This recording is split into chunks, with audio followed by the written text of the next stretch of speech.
Prosegur, acteur global de la sécurité depuis plus de 40 ans, vous présente le Digital JT. Prosegur, la sécurité en toute confiance.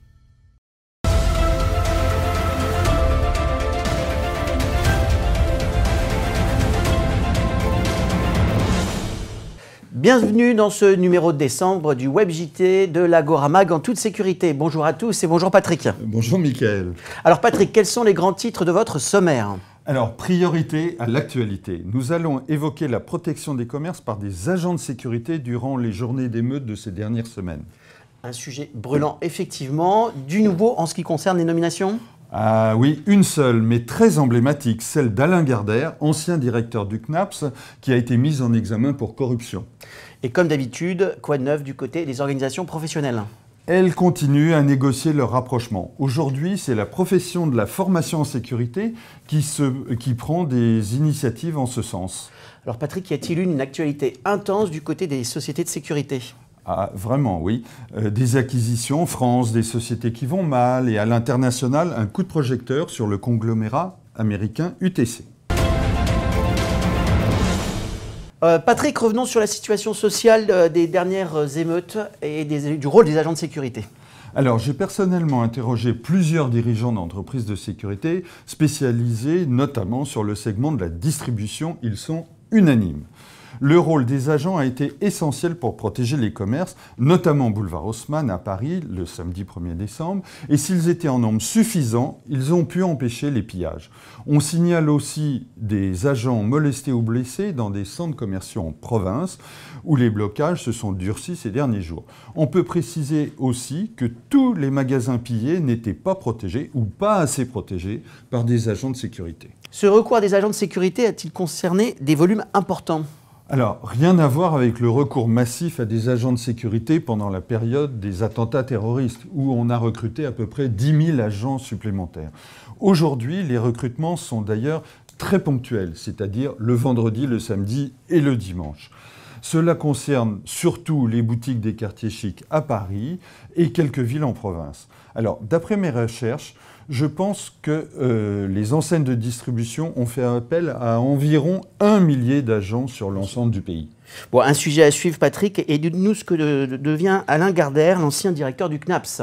Alors, notre journal en toute sécurité le dévoile en exclusivité. Il rejoint Vendôme Conseil, un cabinet de conseil en fusion-acquisition spécialisé dans les opérations de sécurité privée, comme consultant senior.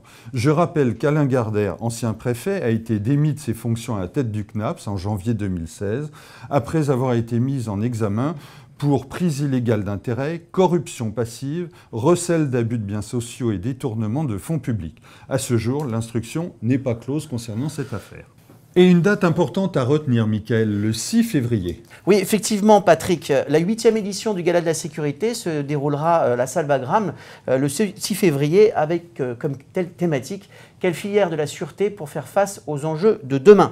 avec des intervenants prestigieux, n'est-ce pas Patrick ? Oui, Jean-Michel Fauvergue et Xavier Latour, et puis 2 nouveautés importantes. Absolument. La première, c'est l'élection de la start-up de l'année par l'Agora des acteurs de la sécurité, qui se déroulera donc lors de la soirée de gala.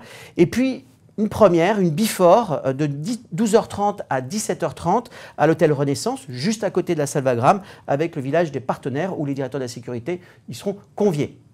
La vague de rapprochement au sein des organisations professionnelles touche maintenant celle de la formation en sécurité. Oui, tout à fait. L'UNAFOS, la principale organisation donc de la formation, propose la création d'une structure commune d'échange. Son président, Philippe Maquin, souligne la spécificité de cette profession et bien que le schéma de rassemblement qui s'ébauche dans la surveillance humaine ne peut pas s'appliquer à la formation. Et pourquoi ? Eh bien, tout simplement parce qu'on trouve dans ce secteur des acteurs publics, des sociétés privées de formation et aussi des types de formation avec des implications réglementaires différentes, ce qui va avoir pour conséquence un processus de rapprochement complexe et long. Passons maintenant à l'actualité des entreprises. Vous nous disiez qu'elles étaient, enfin, que cette information était intense. Oui, clairement. La principale information, c'est le rachat de Geos, un leader de la sécurité dans les zones à risque, fondé par d'anciens militaires, qui se fait racheter par l'ADIT, spécialiste de l'intelligence économique. Mais on peut aussi citer d'autres opérations, Michael. Dans les drones, par exemple, une fois n'est pas coutume, c'est un Américain qui se fait racheter par un Français. Tiens donc. Airware, oui, par la société toulousaine Delair. Et puis dans l'édition de logiciels d'hypervision, remarquons le rachat de Saratech par la société Azursoft. Patrick, vous vouliez aussi nous parler des sociétés en mauvaise santé? Oui, il y en a deux en particulier en ce moment. Unitechnic, un pionnier du contrôle d'accès en France, qui a été placé en redressement judiciaire.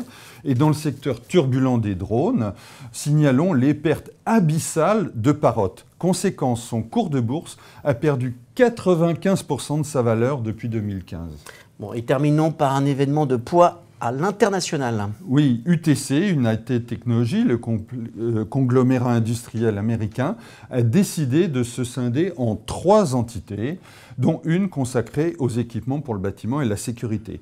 Elle est regroupée sous la fameuse marque Chubb. Cette activité positionne le groupe parmi les ténors mondiaux de la sécurité électronique et anti-incendie. Cette opération complexe devrait s'achever en 2020. C'est donc sur cette grande manœuvre à l'échelle planétaire que nous terminons notre Web JT. Je vous donne rendez-vous dans un mois pour notre prochaine émission. Au revoir à tous, au revoir Patrick et à très vite. Au revoir Michael.